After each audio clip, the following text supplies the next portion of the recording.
Hi guys, welcome to Bubbly Explains. I am so sorry guys, आज episode थोड़ा late हो गया। तो जैसे ही आतिश को पता चलता है ना कि मिर्ज़ान के पास नज़ीर और उसकी जो वेडिंग रिंग थी वो उसके पास ही है, तो वो उससे पूछता है कि ये रिंग यहाँ पर क्या कर रही है, जल्दी बताओ मुझे, ये रिंग यहाँ पर आई तो आई कैसे। और वो ना बहुत ज़्यादा गुस्सा करने लग जाता है। यार ये मतलब मिर्ज़ान पर ट्रस्ट ही नहीं करता बिल्कुल भी। I really don't like that. फिर ना वो बोलता है कि बताओ मुझे, फिर वो बोलती है कि मुझे नहीं पता, जब मैं इस रूम में आई तो वो वहाँ पर पड़ी थी टेबल पर। फिर ना वो बोलता है कि अपने आप थोड़ी ना चल के आ गई ये रिंग, बताओ मुझे यहाँ पर ये कैसे आ गई। फिर वो बोलती है कि देखो मैं भी तुम्हारी जैसे खुद सरप्राइज़ हूँ कि जब मैं यहाँ पर अंदर आई वहाँ टेबल पर पड़ी थी तो मैंने टेबल से उठाई, तो फिर मेरे को पता चला। फिर मेरे को सच में नहीं पता कि ये रिंग यहाँ पर कैसे आई। और फिर वो बोलता है कि हाँ तुम्हारे हाथ में थी और मैंने ये तुम्हारे हाथ में देखी है, तो ये सच बता दो मुझे कि ये रिंग कहाँ कहाँ से आई। फिर वो बोलती है कि please look, please believe me, मैंने सच में मुझे नहीं पता इस चीज़ के बारे में कि रिंग यहाँ पर कैसे आ गई। और शायद कि क्या पता मेरी माँ ने या फिर किसी और ने यहाँ पर रख दी हो। और इतना सुनते ही ना मरजान की तरफ आतिश देखने लग जाता है और उसको पता चल जाता है कि शायद ये किसी और का ही काम है। फिर ना वो कुछ बिना कुछ बोले वहाँ से चला जाता है और ना मरजान उसको फॉलो करती है और पूछती है कि तुम कहाँ पे जा रहे हो, बताओ मुझे, पर वो कुछ नहीं बोलता। फिर ना सीन शिफ्ट होता है, यहाँ पर असली और उसकी माँ और कमाल बैठे होते हैं और वहीं पर आतिश आ जाता है और बोलता है कि ये कचरा मरजान और मेरे रूम में किसने रखा। तो वो सारे खड़े हो जाते हैं ये देखकर। और तभी ना नरमिन और हैदर भी वहाँ पर आ जाते हैं और बोलते हैं कि क्या हुआ। वो बोलता है कि ये कचरा हमारे रूम में किसने रखा, बताओ मुझे। तो वो रिंग सब लोग देखने लग जाते हैं और कमाल भी वहाँ पर चुप करके खड़ा रहता है। आई थिंक शायद कमाल को शक है कि असली का काम है। फिर ना वो असली उस रिंग को पकड़ती है और ऐसे प्रिटेंड करती है कि फिर वो बोलती है कि ये तो मरजान की रिंग है और उसी का ट्रैश है, तो हमें कैसे पता होगा, ये तो तुम मरजान को पूछो ना, हमसे क्यों पूछ रहे हो इसके बारे में। फिर असली कहती है ये तो इसी की वेडिंग रिंग है ना, तो हमें क्या पता, तो नज़ीर की इसने संभाल कर रखी होगी निशानी। तो इस ये बात सुनते ही ना उसको गुस्सा आ जाता है और वो ना असली के हाथ से वो रिंग वापस पकड़ लेता है और बोलता है कि असली ज़्यादा मत बनो, मुझे दोबारा कहने की ज़रूरत ना पड़े। तो तभी ना असली की माँ बोलती है कि ये झूठ थोड़ी है, इस लड़की की एंगेजमेंट हुई थी ना नज़ीर के साथ, तो ये तो सच है। तो रिंग भी इसने रख ली होगी, इसको ऐसे लगा होगा कि क्या पता जब आतिश से मेरा पीछा छूटेगा तब मैं नज़ीर के पास चली जाऊंगी। तब ना वो उसके तरफ देखता है और बोलता है कि नहीं, मरजान ऐसा कभी नहीं कर सकती और मरजान ने ये रिंग यहाँ पर नहीं रखी है। और ये सुनते ही ना सबकी हवाइयाँ उड़ जाती हैं, लाइक असली और उसकी माँ की। और असली का तो बुरा हाल हो जाता है और असली ना ऐसे गुस्से में देखने लगती है। फिर वो बोलता है कि मरजान ऐसा कभी नहीं करेगी, वो ऐसा कर ही नहीं सकती।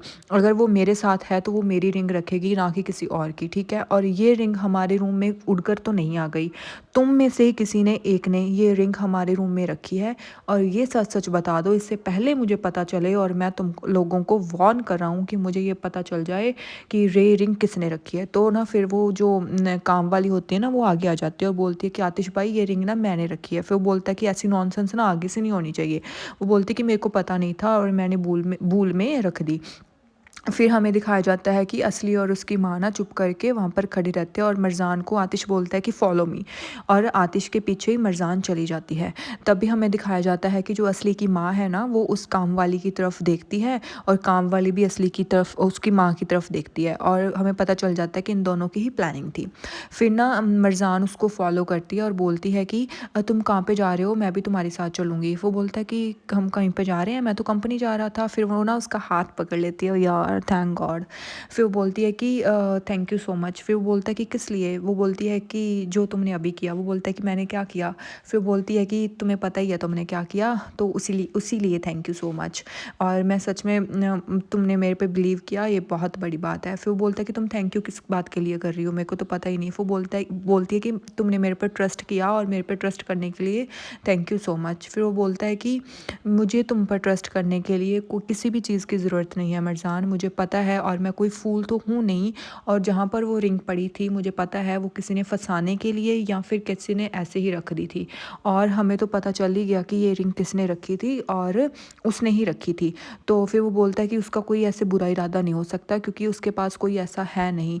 तो जहरा ने तो सच बता ही दिया ना हमें, तो तुम इस चीज़ के बारे में अब डरो मत। वो बोलती है कि हाँ ठीक है, हो सकता है। फिर वो बोलती है कि वो झूठ थोड़ी ना बोलेगी। तो मरजान कहती है हाँ होप सो, उसने झूठ नहीं बोला, उसी ने रखी होगी। फिर वो बोलती है, फिर भी थैंक यू सो मच, तुमने मेरी बात मानी और मेरी बात सुनी। फिर वो बोलता है कि मैंने तुम्हें पहले ही कहा था ना कि मैं हमेशा तुम्हारे साथ हूँ और मैं हमेशा तुम्हारे साथ खड़ा रहूँगा और मैं हमेशा अपने वर्ड्स कीप करता हूँ, ठीक है। और फिर वो बोलती है कि हाँ मुझे पता है कि तुम मेरे साथ हमेशा खड़े रहोगे। और फिर उसके बाद ना नेकलेस टूट जाता है मरजान का और वो नीचे गिर जाता है, तो आतिश उसकी हेल्प करता है। तो फिर वो बोलती है कि ओ माय गॉड मेरा नेकलेस तो टूट गया। और वो बोलता है कि इतना भी क्या स्पेशल ये नेकलेस था। वो बोलती है कि इतना स्पेशल नहीं था बट स्टिल मेरे को बहुत अच्छा लगता था। और वो बोलता है कि कोई स्पेशल मीनिंग था क्या इस नेकलेस का। वो बोलती है कि नहीं ऐसा कोई स्पेशल मीनिंग तो नहीं था but still I like it so much. फिर वो बोलता है कि तुम हमेशा इसके साथ खेलती रहती थी, मुझे लगा कि तुम्हारे लिए सबसे इम्पॉर्टेंट या फिर ऐसे होगा। कहती है ऐसा कुछ नहीं है बट स्टिल मेरे को ना ये अच्छा लगता था पहनना और ये मेरे साथ ना काफ़ी देर से है, लाइक जब मैं छोटी थी ना तब से ये नेकलेस मेरे साथ था, तो ये नेकलेस मेरा फेवरेट था। तो ये देख के ना उसके दिमाग में आइडिया आता है कोई, तो वो आइडिया ना अगले एपिसोड में बताऊंगी। फिर हमें दिखाया जाता है नज़ीर बैठा होता है अपने कैबिन में और वो ना मरजान की फ़ोटो देखकर बोल रहा होता है बार बार कि मरजान बस थोड़ा टाइम वेट कर लो, फिर तुम जल्दी ही मेरी हो जाओगी और मैं तुम्हें वहाँ से लेकर आ जाऊँगा। और तुम्हें इस चीज़ के बारे में अभी पता नहीं है पर तुम्हें जल्दी ही पता चल जाएगा कि तुम सिर्फ मेरी हो और तुम जल्दी ही मेरी हो जाओगी। और आतिश को भी इस चीज़ का पता जल्दी चल जाएगा कि तुम सिर्फ मेरी हो और मेरे से कोई भी तुम्हें छीन नहीं सकता। और वो उसकी कॉन्टीन्यूसली फ़ोटो देखता ही रहता है। तभी ना वहाँ पर दीमत आ जाती है, क्योंकि दीमत को ना पता लग जाता है कि नज़ीर ने बुराक को धमकाया था। तो फिर वो बोलती है कि आपने बुराक के साथ क्या किया। वो बोलता है कि मैंने बुराक के साथ क्या किया। वो बोलती है कि तुम्हें पता है आपने बुराक के साथ क्या किया और आपको धमकाने की क्या ज़रूरत थी बुराक को। वो बोलता है कि बुराक तुम्हारे लिटरली तुम्हारे स्टैंडर्ड का नहीं है और बुराक ने तुम्हारे पास चुगली कर दी क्या, इतना डरपोक है क्या वो। तो वो बोलती है कि बुराक ने मेरे साथ कोई भी चुगली नहीं की है, स्टिल मैं आपके साथ यही बात करने आई हूँ क्योंकि मुझे पता चल गया किसी और तरीके से कि बुराक ने ऐसा कुछ भी नहीं किया है। मैं सिर्फ आपको ये बताना चाहती हूँ कि आप आगे से बुराक के लिए कोई भी ऐसा कुछ नहीं करेंगे कि मेरे को बुरा लगे। फिर वो बोलता है कि मेरे को पता है मैं तुम्हारे लिए क्या कर रहा हूँ, तुम मेरी बहन हो। वो बोलती है कि मैं भी इतनी बड़ी हो चुकी हूँ कि मुझे खुद का पता हो कि मुझे क्या करना है क्या नहीं। सो आप तो प्लीज़ मुझे मत बताइए। वो बोलता है कि तुम्हें क्या पता है, तुम्हें गलत बुरे का पता है क्या, गलत क्या हो रहा है तुम्हारे साथ, बुरा हो रहा है तुम्हारे साथ और वो कौन है, कुछ है उसके पास जो मैं तुम्हारी शादी या फिर तुमको उसको डेट करने दूँ। तो उसको ना फिर दीमत को गुस्सा आ जाता है। वो बोलती है कि आप तो मुझे मत ही सिखाइए नज़ीर भाई कि गलत और सही क्या है, ठीक है। मैं खुद अपने आप देख लूँगी मुझे क्या करना है क्या नहीं और मुझे खुद ब खुद सब पता है कि मुझे क्या करना है। फिर वो बोलता है कि तुम लोग अपने एक दूसरे से अलग रहोगी, ठीक है ना, मैंने जो कह दिया सो कह दिया।